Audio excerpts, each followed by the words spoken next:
Hey there, I'm Stefanie Flaxman. I've been a writer and editor for 20 years, and I have more than 200 videos on YouTube that help you live and work like a writer. That is a lot of videos, so let me curate my best advice for you. You can sign up for free exclusive updates at stefanieflaxman.com. I'll send you my top tips for new writers, plus other advice that works best in email rather than audio or video. It would be my pleasure to meet you at your inbox as your new writer consultant. Ready to join the club? Go to stefanieflaxman.com to sign up for free. And remember, I spell Stefanie with an F, not a PH. The proper spelling is on your screen right now. That is stefanieflaxman.com. I'll see you there.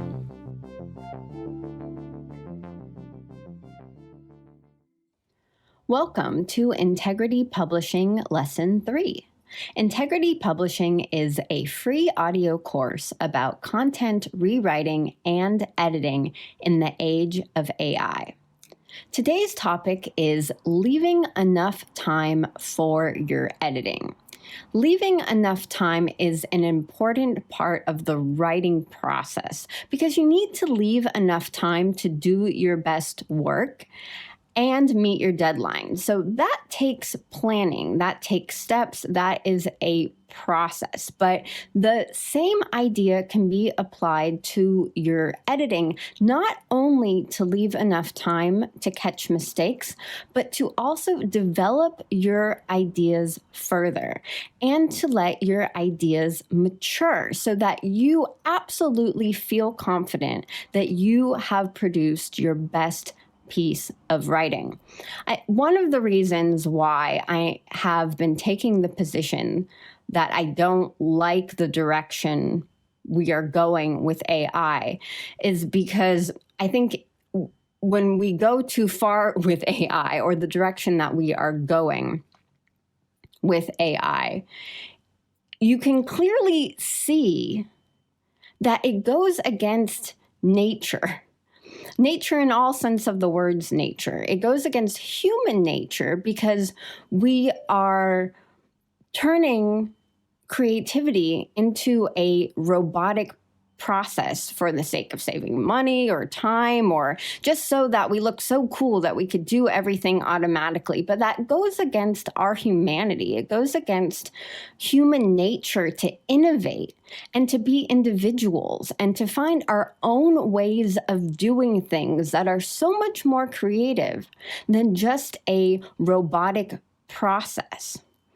Also, AI goes against nature. I feel like the results that you want to achieve with AI or the results that someone thought was such a good idea to try to achieve with AI is like screaming at a flowering plant during winter that does not flower during winter. This plant only produces flowers in the summertime.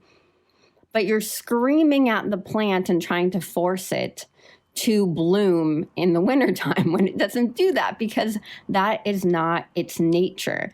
Now, it sounds ridiculous. No one would scream at a plant in winter to flower when it doesn't flower in winter. But I feel like that's what the intention behind AI is. It's forcing these things because someone thought it was a good idea that we make all of these natural processes robotic, but it's going against what makes nature great. And also, how do you go against nature? How do you speed up the seasons? There are seasons to everything in nature, and making the tools that we use or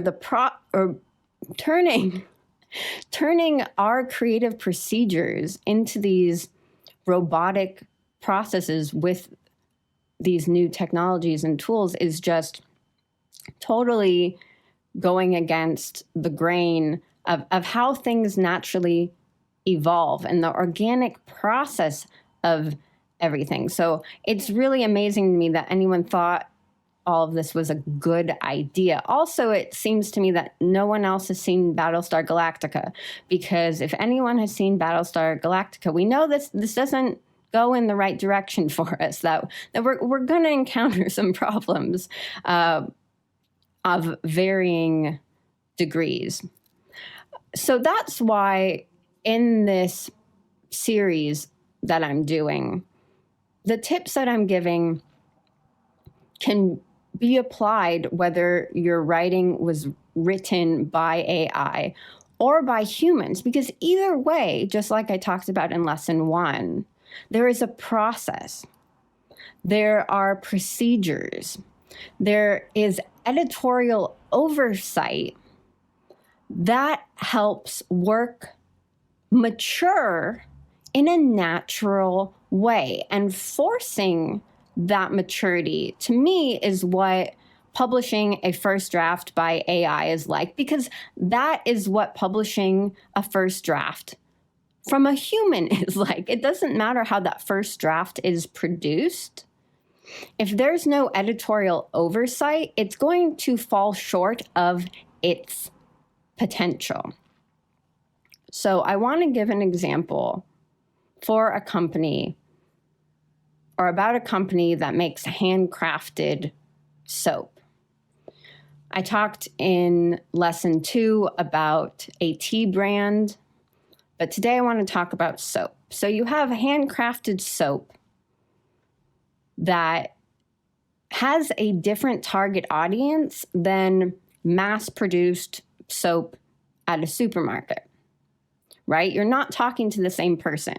The person who mindlessly buys soap at a supermarket is not particularly going to be interested in your soap. Your soap has a different type of target customer. So if you are writing content on your site because you want your site to become an authority on soap, you might write an article about the history of soap, when soap was first documented, how ingredients have evolved, how soap got to be in the current state of soap today that you can find at specialty stores or at supermarkets, just general supermarkets.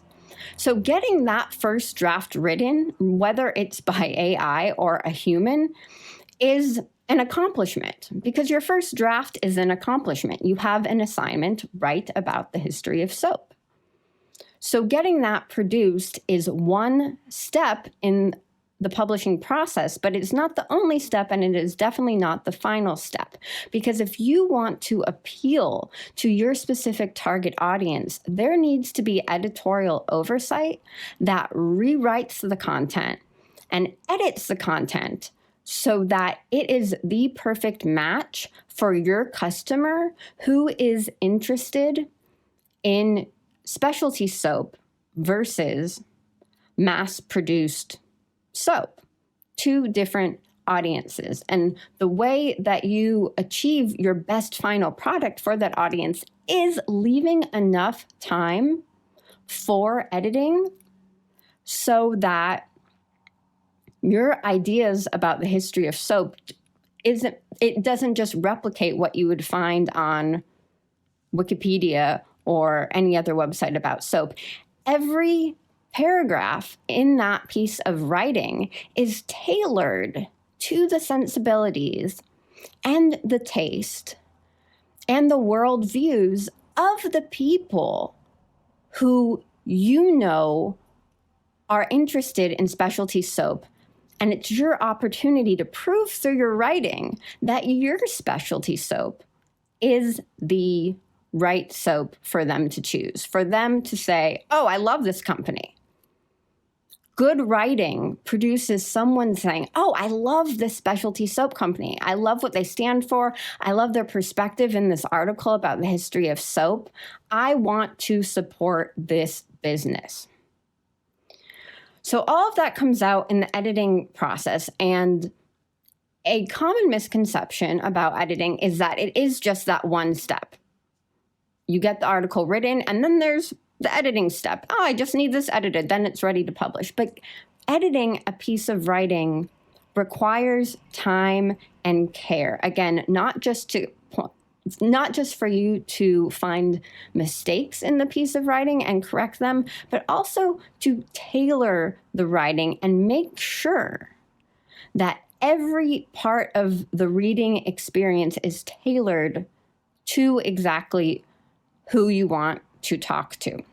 Thank you for checking out Lesson 3 of Integrity Publishing. If you liked it, please give it a thumbs up to help other writers find it.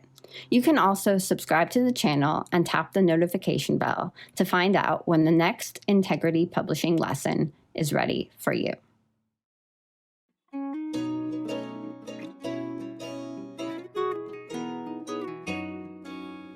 That is it for today. If you'd like to get exclusive tips that I only share in email, go on over to stefanieflaxman.com and sign up for free.